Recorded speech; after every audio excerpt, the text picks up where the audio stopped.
আলাইকুম ওয়া রাহমাতুল্লাহি ওয়া বারাকাতুহু। ওয়ালাইকুম আসসালাম ওয়া রাহমাতুল্লাহি ওয়া বারাকাতুহু। আমার প্রশ্নটি হচ্ছে, আমি বাংলাদেশ থেকে ঠাকুরগাঁও জেলা হতে জি, বলছি।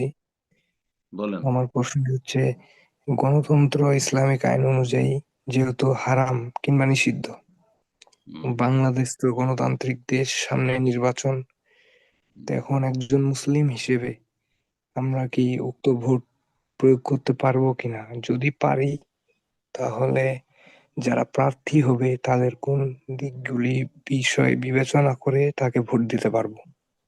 উক্ত বিষয় সম্পর্কে জানতে চাই শেখ। প্রথম কথা হচ্ছে গণতন্ত্রতে যে বিভিন্ন দিকগুলি রয়েছে, হ্যাঁ? তা অধিকাংশ দিকগুলি ইসলামের সাথে সাংঘর্ষিক। গণতন্ত্রের ২-৪ টা কথা ভালো আছে। যেমন মদে কিছু বিষয় ভালো আছে। বুঝতে পারছেন? বাকি সমস্তগুলি ইসলামের সাথে সাংঘর্ষিক। জান্নাতি জাহান্নামী সমান। আল্লাহর ওলি শয়তানের ওলি সমান। কথা বোঝা গেছে? জাহেল, হ্যাঁ, মূর্খ আর আলেম সমান। বুঝা গেছে না? এখন যদি আবু বকর সিদ্দিক রাদিয়াল্লাহু তাআলা আনহু চলে আসেন, তো তার ভোটের যা মূল্য, হ্যাঁ, সেই রকমই যদি ফেরাউন আসে, তো ফেরাউনের ভোটের মূল্য সেটি। আপনি এটাকে মেনে নিবেন? আল্লাহ বুঝার তৌফিক দান করেন। গণতন্ত্র আসলে অমুসলিমদের জন্য, মুসলিমদের জন্য নয়। জি। কিন্তু দুঃখজনক হলে মুসলিমরা কিভাবে এই কাফেরদের মানবরচিত বিধানকে, হ্যাঁ, মাথায় তুলে নিয়েছে। আল্লাহ তাদের সঠিক বুঝ দান করুন। জি। তো এই কুফরি তন্ত্রের কোনো একটি দলে শামিল হওয়া জায়েজ নয়। যদিও ইসলামের লেভেল থাক না কেন। আদর্শিকভাবে আপনি গণতান্ত্রিক কোনো একটি পার্টিকে আপনি, হ্যাঁ, মেনে নিবেন বা তার সহযোগিতা করবেন, এটি জায়েজ নয়, হারাম, কাবিরা গুনাহ, বরং ঈমান ভঙ্গকারী বিষয় হতে পারে। আর এখন ভোট দেবেন কিনা, এই ক্ষেত্রে ওলামাদের ২ টি মত রয়েছে। একদল বলছেন যে না, ভোট দেব না।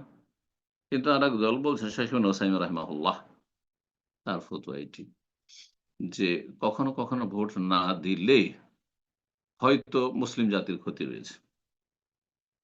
সেই ক্ষেত্রে আপনি কোনো একটি দল কেন্দ্রিক ভোট দেবেন না। বরং আপনি ব্যক্তি কেন্দ্রিক দিতে পারবেন। আপনার আপনি যেখানে বসবাস করেন, সে অঞ্চলে যে প্রার্থীগুলি রয়েছে, তার মধ্যে দেখবেন যে কোন প্রার্থীটি, হ্যাঁ, আমাদের এখানকার জন্য, হ্যাঁ, কল্যাণকর। তার মধ্যে আমানত আছে, হ্যাঁ, আমানত আছে, খেয়ানত করবেন না। সততা আছে, বেইমানি করবে না। হ্যাঁ, জাতীয় সম্পদের লুটপাট করবে না। হ্যাঁ, আর তারপর মানুষের জুলম অত্যাচার করবে না। নির্দোষী মানুষকে ফাঁসাবে না।